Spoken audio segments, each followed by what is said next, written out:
it's relevant for publication X, Y, or Z. So it's about like knowing the audience of who you want to talk to. That makes so much sense, right?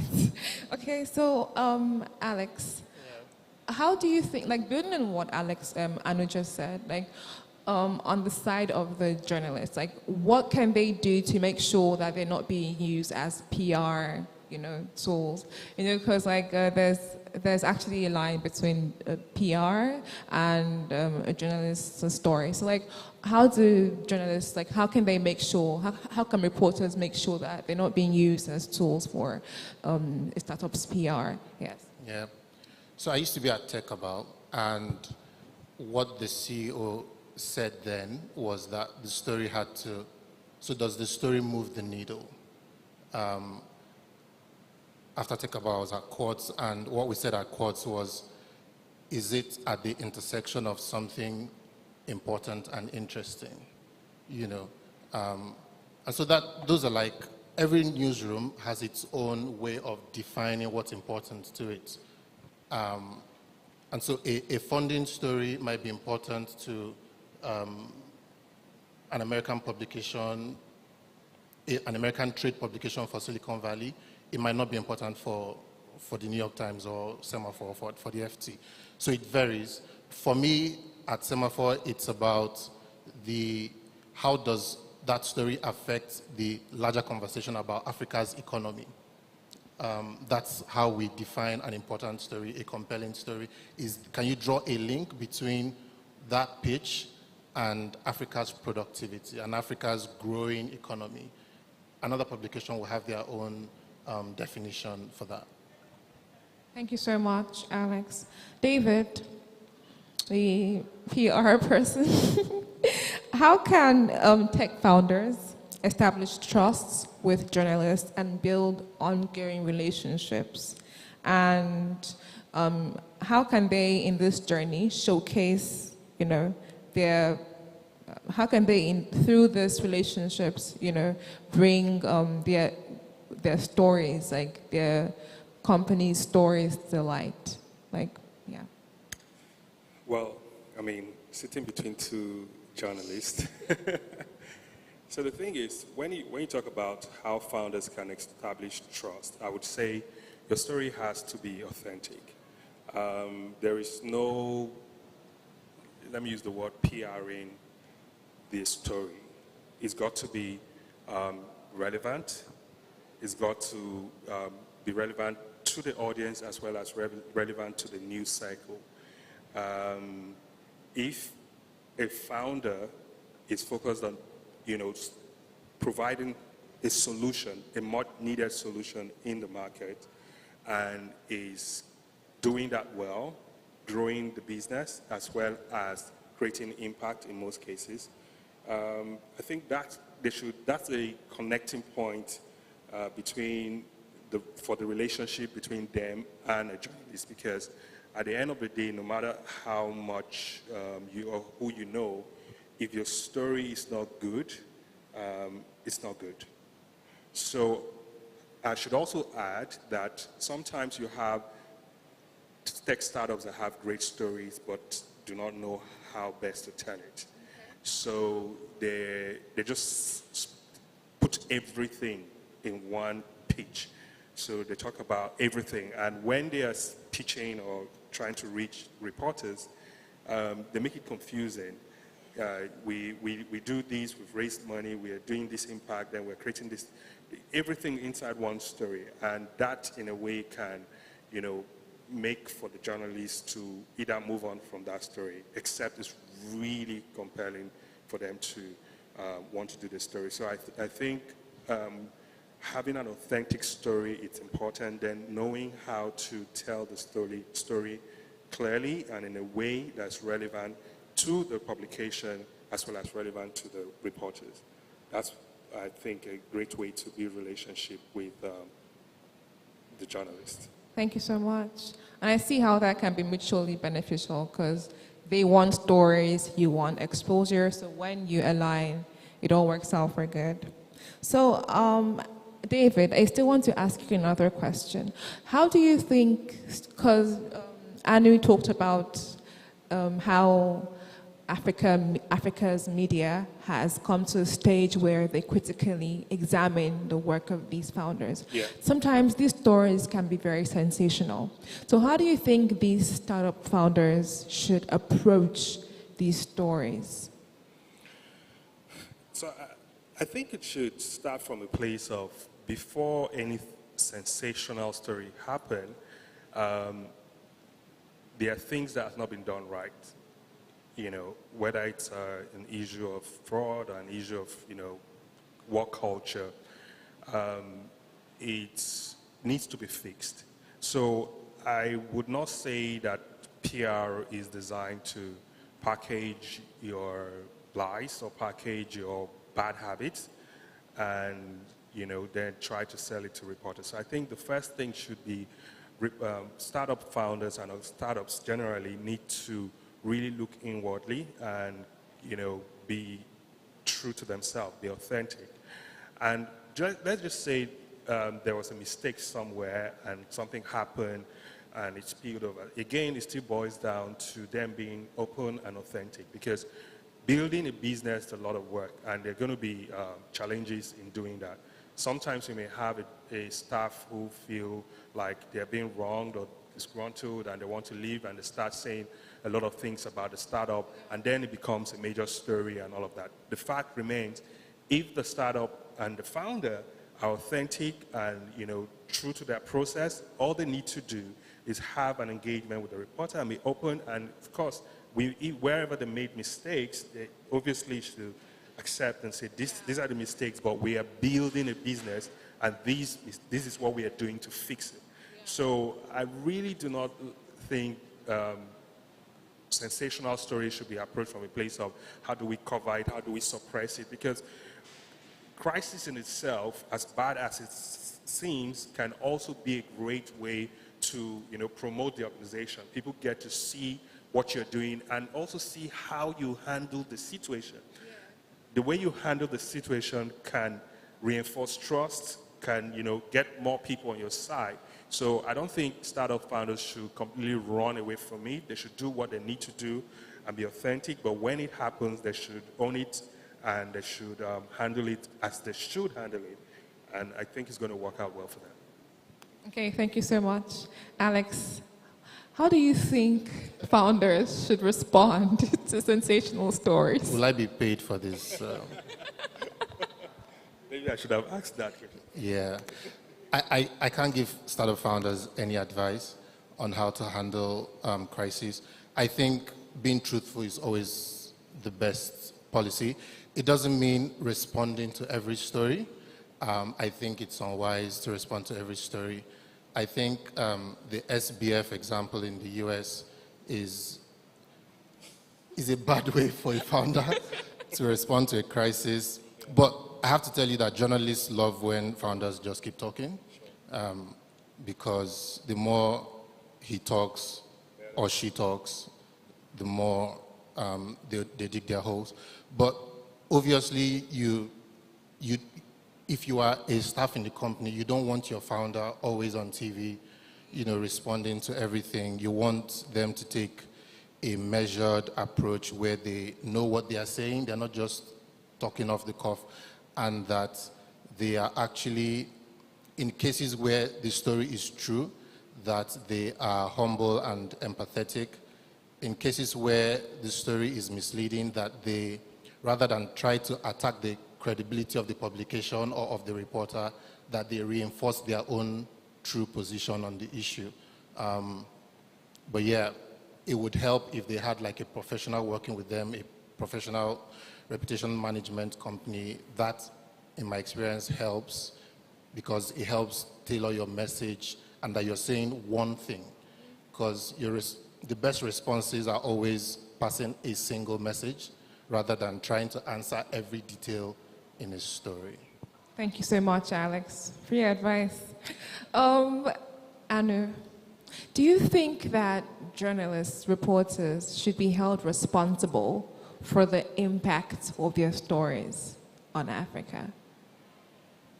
Yeah, I think so. I mean, as a journalist with a sizable platform, you know that the things that you write have impact.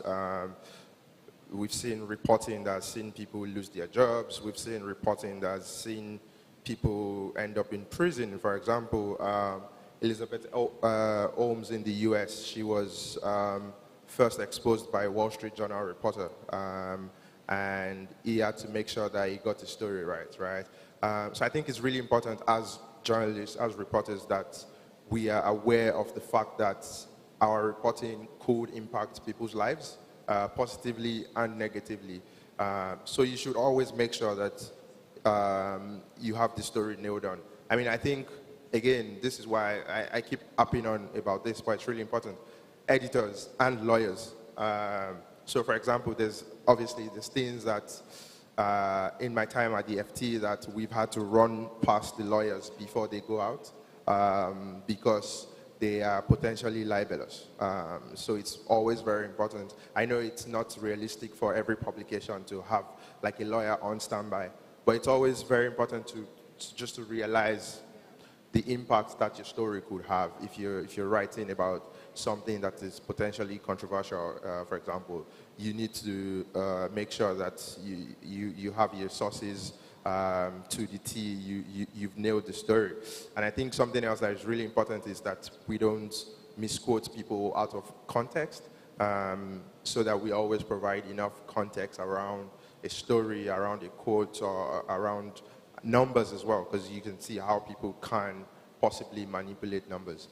So yeah, I think reporters should, in a nutshell, be very aware of the responsibility that we have to our readers, but also to the people we cover. And that's why I said, like, you have to be fair. That has to be your number one guiding principle on fairness.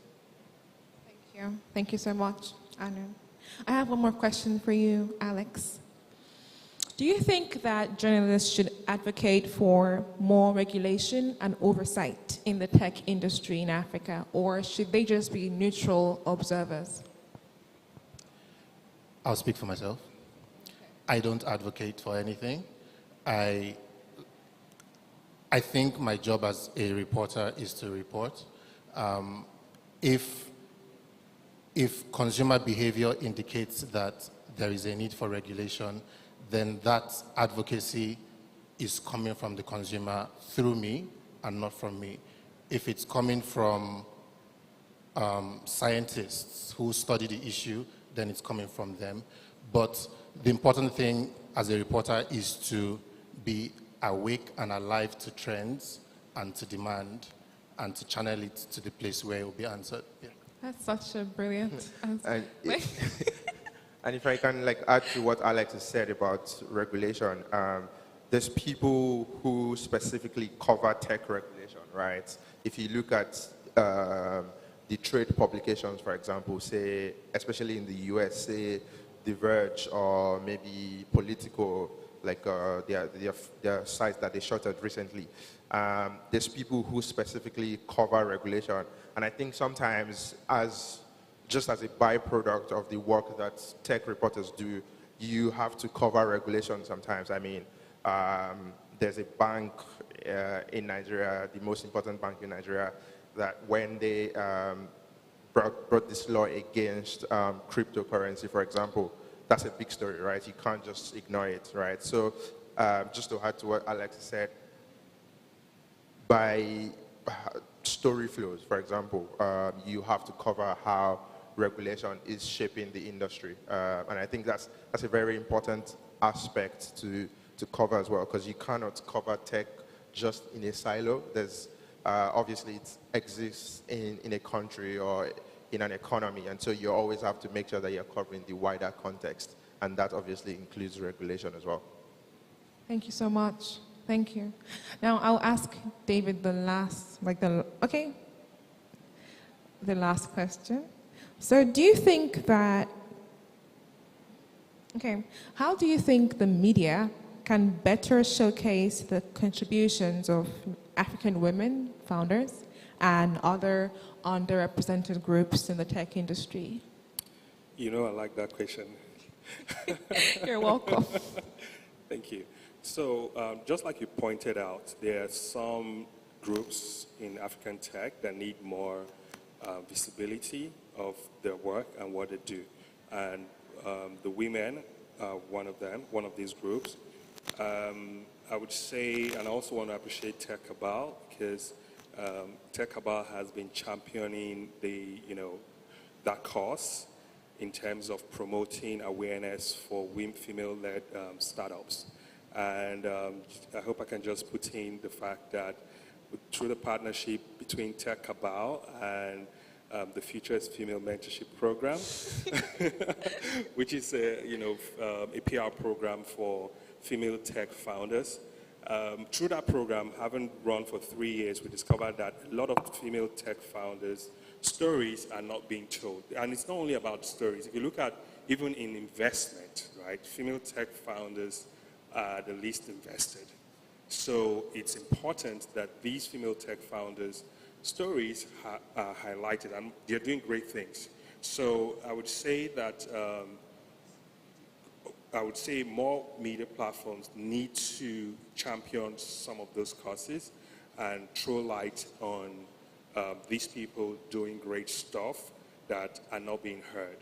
And Tech About is doing it, and I look forward to more media platforms doing it. Thank you so much. Thank you for your kind words, David.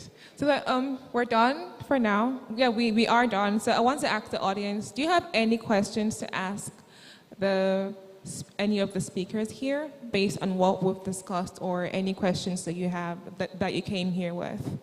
Yes, sir. Can someone get him a mic? Yeah. I'll get your mic. Just tell us your name and, yeah. Thank you. My name is Omoni. I am the head of media relations at the Nigerian Communications Commission. And by the way, we'll be having a session here from 1 to 2 p.m. on Thursday, right here, and I invite all of you. And so to the issues at hand, I want to thank you for the manner in which you have engaged this. The fact that as much as possible, you try to detach yourself from the scene and to just be a servant, a reporter, so to say, which is expected. It's the first level of display of objectivity. I just have a central question now. In the course of the disruption, we have had what we call a counter-disruption. And I speak as both a practitioner and as a scholar. How do we deal with the freedom of the individual citizen, the freedom that has been expanded by the digital space itself, and then the counter-culture and counter-disruption that comes with fake news, falsehood, or sometimes what you have said is sensationalism, which in a way transcends sensationalism that we can define it really as disinformation.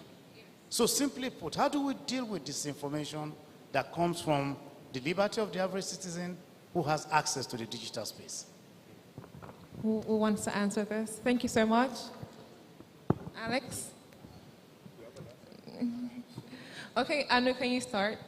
Yeah, thank you very much. That's a really great question. And I think disinformation and misinformation is something that every society has been grappling with, like how to deal with it. I think the first thing to note is disinformation and misinformation is not a new phenomenon, right? There's been lies in the press since God knows when. I remember during my master's, I had to write a paper on basically fake news, and I found that some guy in 1865 made a fake newspaper in New York, and was basically able to fool the entire city for like a day or two, right? So it's not a new phenomenon, right? I think what we're grappling with now is this spread and the speed with which it forms, right? You see, for example,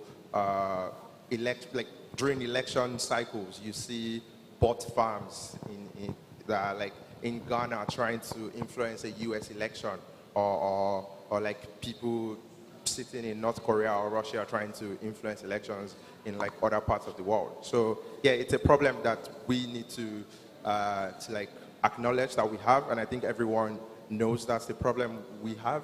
But I just think personally, as a reporter, I always err on the side of more freedom because we've seen societies where people clamp down on journalistic freedoms because they say they're trying to eradicate fake news, right? You see it in closed societies in Iran, for example, or in Russia, right, where people get prosecuted for writing the news. So you always have to find that balance between tackling disinformation and also making sure that oppressive governments and oppressive regimes are not using those laws to tackle journalists and news reports that they don't like.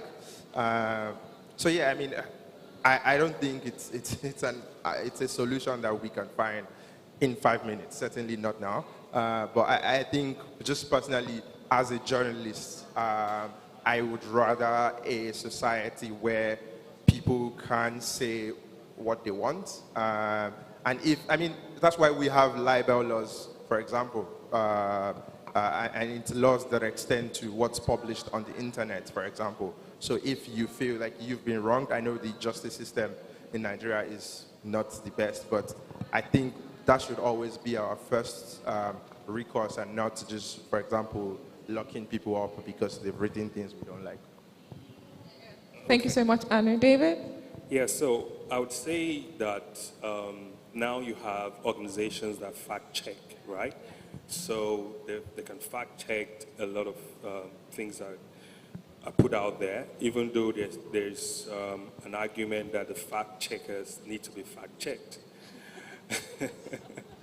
Yeah, but at least it's something that's happening. So even if you look at the Nigerian election, where some of the aspirants will say something, then you have organizations go back, review the statement and come up with, they fact check this, what this person said, this is exactly what happened, and this is right, or this is wrong, or it's true or false.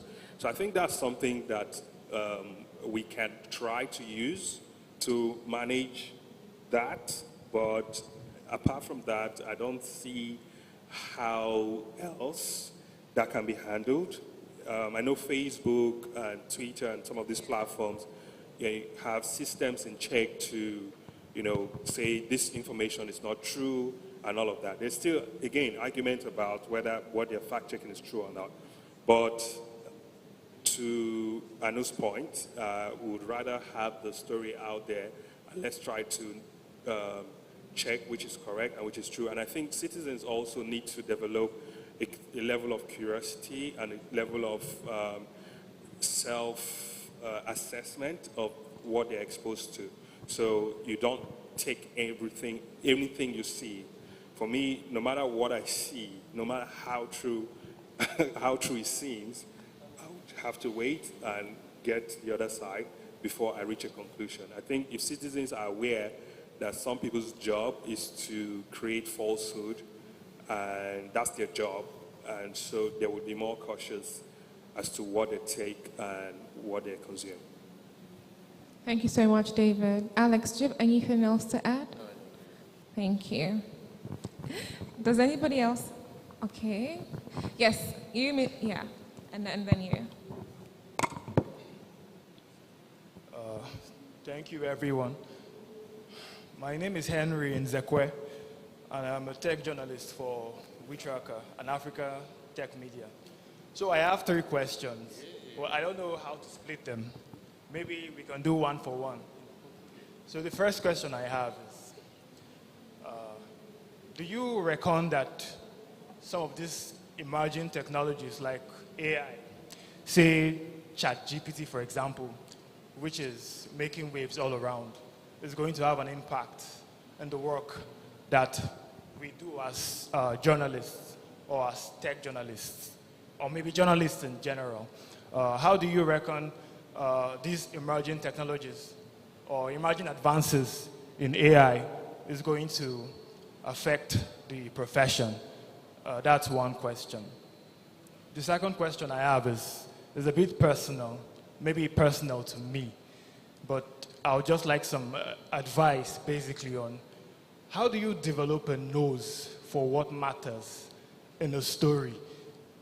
Or what I mean by that is, if you're dealing with a scandal or a controversy, I mean, it's self-explanatory. It's a scandal. You do not have to, pick or do this or do that. The story just tells itself.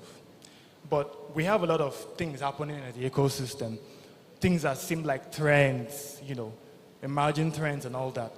But sometimes it feels like there's plenty of noise, and you need some kind of, nose with which you can sieve out the important stuff, steer the story towards a direction that matters, and you will now give it to the audience in a way that they can digest.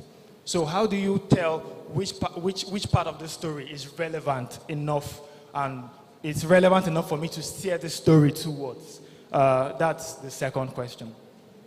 The last question is, I remember watching a Netflix documentary, Bringing Down Wirecard, based on the whole Wirecard incident.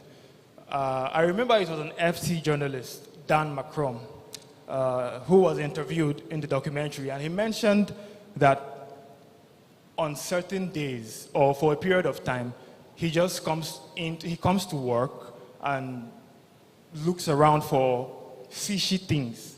He seeks out bad stuff, bad actors. He just goes around looking for things that are not adding up in different companies, in different areas, in different sectors.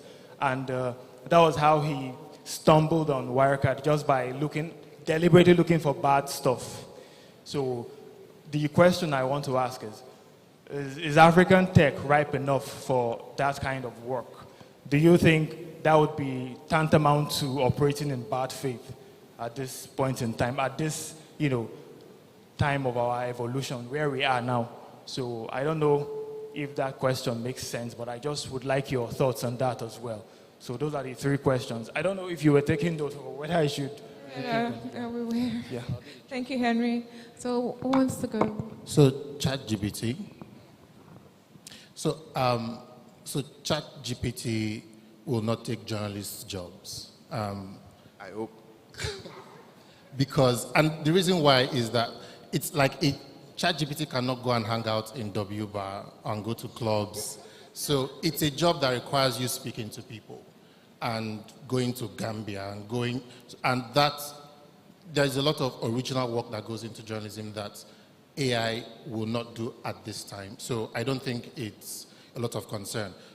However, a lot of companies have been using AI to write articles. The Associated Press uses AI to write articles based on earnings reports.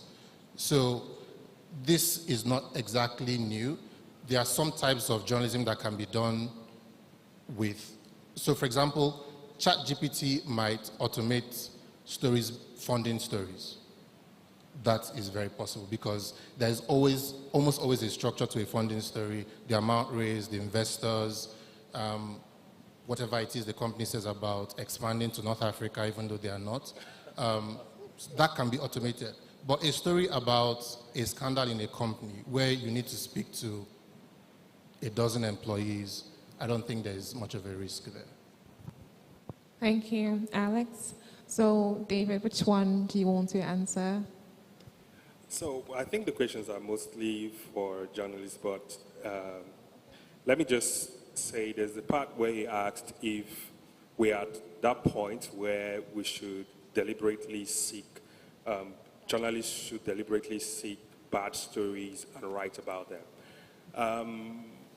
What I think that people need to be called out so that they don't affect people who are doing good.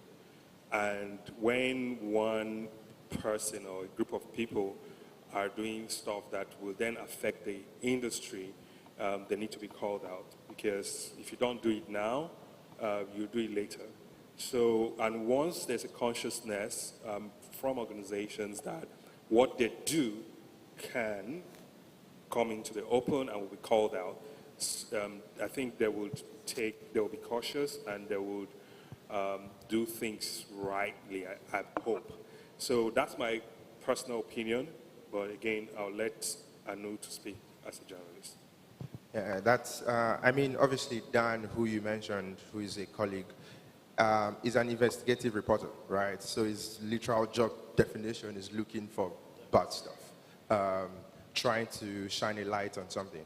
And I think the way the Wirecard story broke, as most journalistic scandals tend to break, is that it was someone that had an axe to grind that brought the story to him, right? And that was what I was saying earlier, that because someone has an axe to grind doesn't mean they can't deliver the good stuff. You just need to be careful in evaluating what their motives are. But yeah, it's just, I don't think that we're at that stage yet in the African tech space for just one reason, for resources, right? I don't think there's any African tech publication that has the financial resources to put just one person solely as an investigative reporter, right? But there's so many times where you hear numbers about a company and you wish, God, I wish I had the time and the energy to just dig into this, because none of it makes sense, right? There was a company last year that said they were worth, I don't know, 7 billion or whatever. And one of our competitors published the story. And if you look at Alex and I were talking about this last week, and if you look at all the quote tweets of that on Twitter, everyone was like, nah, you've been taken for a ride. Like this company is not worth 7 billion. They're publicly traded now, so it's worth like 500 million. So it's really important to, if that's your full-time job, like your full-time job of looking into, like as an investigative reporter, of course you find bad stuff where you can and shine a light on it. Because I mean, I think maybe the Nigerian or the African tech industry isn't there yet, but some of these scams are just really massive. Like look at FTX, for example. I mean, it's still an alleged fraud, but like the numbers being bandied about, like 8 billion, it's like, yeah, someone needs to look at this. And I think to your other question about how do you know what side of a story is really important. I think from my own experience, like personally, there's no idea in my head that I don't think, oh, this is a good idea. But it's very important to, you know, when they say something is looking funny in the light, right? It's always very important to take things to your colleagues or your superiors and share ideas with them, because I think the more you talk about stuff with people, the more you get story ideas on, okay, this is the part where we should be looking at, this is the part that we should emphasize. So I think collaboration is something that we don't emphasize enough. So if you're collaborating with your colleagues and your superiors, you almost certainly will get the best angle on the story. Okay, thank you so much. I would have loved to take your question, but we're out of time. So maybe you can speak to the speakers after they get back to the seats and learn more from them. But we have come to the end of our session, and we thank you so much for listening.